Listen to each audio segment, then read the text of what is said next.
metode pelatihan bahasa Inggris, bahasa asing itu pakai metodenya ulama dulu. Orang kalau kursus Inggris itu dilatih disuruh ngomong sampai aksennya Inggris, konversasinya gaya Inggris, sehingga mereka pinter. Itu metode kita. Dulu nggak ada guru bacakan murid, itu nggak ada murid bacakan guru. Makanya kenangannya Imam Syafi'i, qara'tu ala Malik al-Muwatta, saya membaca Muwatta di depan Imam Malik. Sehingga murid pinter apa goblok ini gurunya tahu. Nanti kalau bacanya bener terus disahkan jadi kiai. Sekarang enggak, ngaji terus mbek rokokan mbek omong-omongan tetap jadi kiai. Padahal kiainya saja enggak tahu dia pinter, enggak aja enggak tahu. Nah ini termasuk sanad yang mungkotek. Makanya saya ini nyesal senyesal-nyesalnya. Di tradisi pesantren sekarang ngaji sorogan itu jarang. Saya alhamdulillah sampai sekarang masih ada beberapa santri yang ngaji sorogan mahali sama saya. Termasuk beberapa Gus Sarang masih sorogan sama saya. Karena Mbah Mun tuh gak mau ngasih sanad kecuali sorogan. Jadi dulu saya ngaji sama Mbah Mun, cucu kandungnya Mbah Mun mau sanad mahali gak langsung Mbah Mun, harus lewat saya karena Mbah Mun sudah tidak sorogan mahali karena sudah sepuh.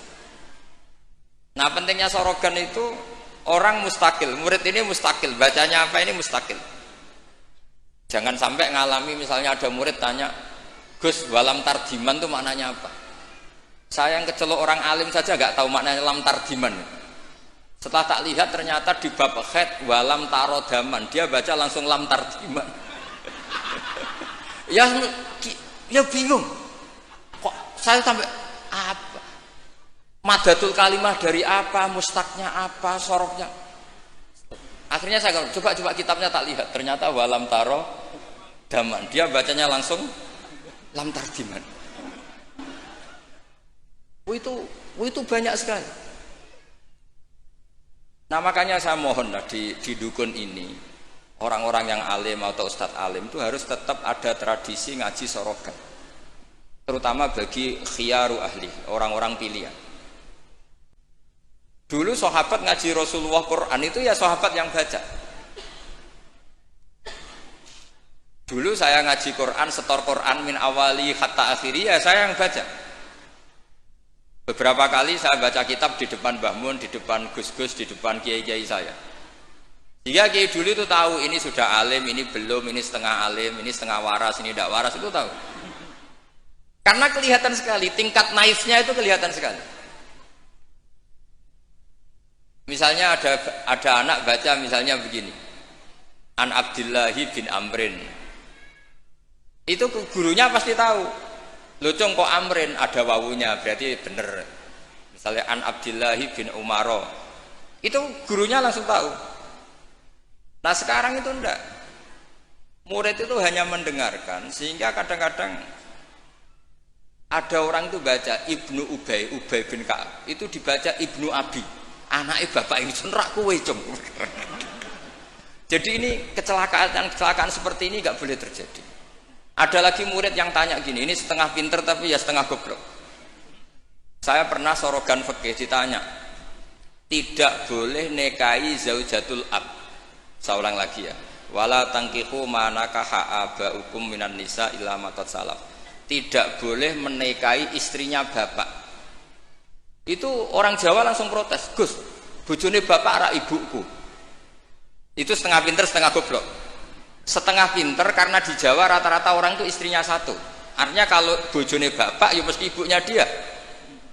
Tapi kalau dibaca di Arab, wong Arab itu kan bojone papat, sing telu gonta-ganti, sehingga bapaknya ini kadang pernah nikah sampai 10 orang. Paham ya? Orang Arab, mungkin orang Jawa Timur ya rodok Arab, banyak kiai yang istrinya ada satu kan. Nah sebetulnya orang Jawa Timur yang paling tidak iskal karena saya ulang lagi ya. Sehingga dia tanya, Gus, bojone bapak ora ibu. Mosok wong kok dilarang kawin bojone bapak? Ya mesti wae ra bakal wong bojone bapak iku ibu. Dia protes, kenapa harus dilarang wong karuan ndak mungkin terjadi. Tak terangno. Kalau orang Arab kan mungkin, yaitu bojone bapak satu ibu kamu, dua Sri, terus Wahyuni atau siapa. Ini orang yang pernah dinikahi bapak kamu itu haram kamu nikah. Nah berhubung dia orang Jawa, bojone bapak itu mesti ibu, karena ibu istrinya satu. Nah itu setengah pinter setengah goblok. Setengah pinternya bisa bantah, agak cerdas lah, bisa usul gitu. Setengah gobloknya itu sebetulnya ketika dengan ibunya itu bahasa Arabnya bukan zaujatul ab tapi ummuka. Kamu tidak boleh menikahi ummuka. Jadi bukan dimasukkan zaujatu abika. Jadi kalau dalam bahasa fikih itu status yang dipakai status terdekat. Jadi misalnya saya menghukumi ibu saya ya ummi, itu ibu saya. Tapi ketika istrinya bapak yang lain harus distatuskan zaujatu abika. Itu tidak bisa, kalau orang nggak sorogan itu tidak bisa. Nah kalau orang-orang NU, orang-orang pesantren saja sudah ada alim, apalagi yang di luar kita. Karena tadi sanad ini sudah mulai mungkota, ini sudah agak kecelakaan betul. Dulu Imam Malik tuh ngaji di depan Imam Malik ngaji di depan Imam Zuhri, ya sorogan. Imam Syafi'i ngaji di depan Imam Malik, baca muwatta khatam benar semua. Terus qad ana laka antuftiya, ana itu sudah saatnya kamu ifta. Karena baca min awali hatta akhiri benar semua. Masih ngaji sama Sufyan bin Uyainah, masih ngaji sama Sufyan As-Sawri. Terakhir beliau ngaji sama Muhammad bin Hasan As-Syaibani di Irak. Itu semuanya yang baca Imam Syafi'i, sak logikanya. Terakhir dites begini Imam Syafi'i, sama sih. Saya termasuk sering baca kitab Risalatus Syafi'i. Saya sering baca kitab sering baca kitab Risalatus Syafi'i. Itu dites begini. Kata Sufyan As-Sawri, ya Aba Abdillah, kalau manggil Syafi'i itu Aba Abdillah, ma makna hadisi la tuharrikut tayra min makin natiha.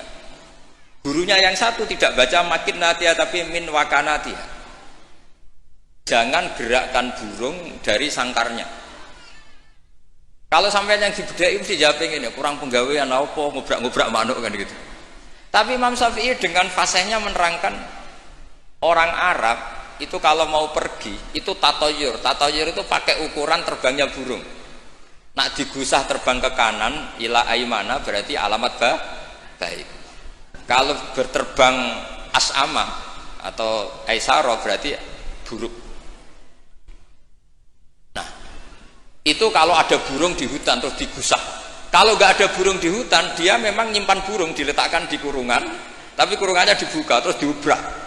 Nak terbangnya nganan baik, kalau ke kiri buruk. Makanya disebut di Quran innama ta'irukum ma'akum inna tatoyarna bikum, karena yang dipakai ukuran itu to'ir itu sesuatu yang terbang. Itu Imam Syafi'i langsung paham adatul Arab kalau mau pergi itu melihat terbangnya burung, sehingga makna hadis la tuharrikut tayra min makin natiha, jangan mentaklekkan barokah tidaknya pergi berdasar terbangnya burung, tapi berdasar pergi kamu itu fitoatillah atau fima siatillah. Nangis gurunya, padahal pas itu Imam Syafi'i umur 15 tahun. Wong kok pinter ngono. Makanya terus sampai dipuji-puji. Saya punya keyakinan kalau nanti fata min Quraisyin yamla'u tibaqal ardi ilman tuh kamu.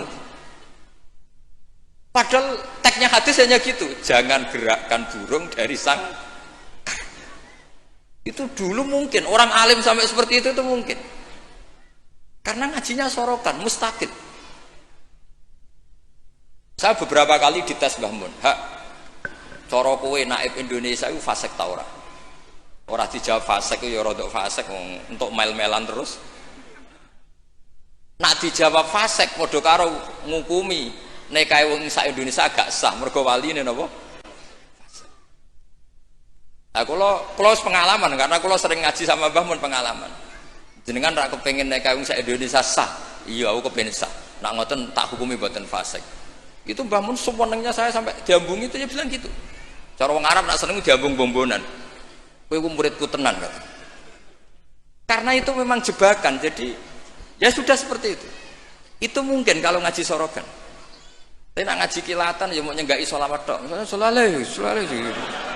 Oh semata ana wong tenan. Amit tenan. Loh kenapa sholawatnya baik?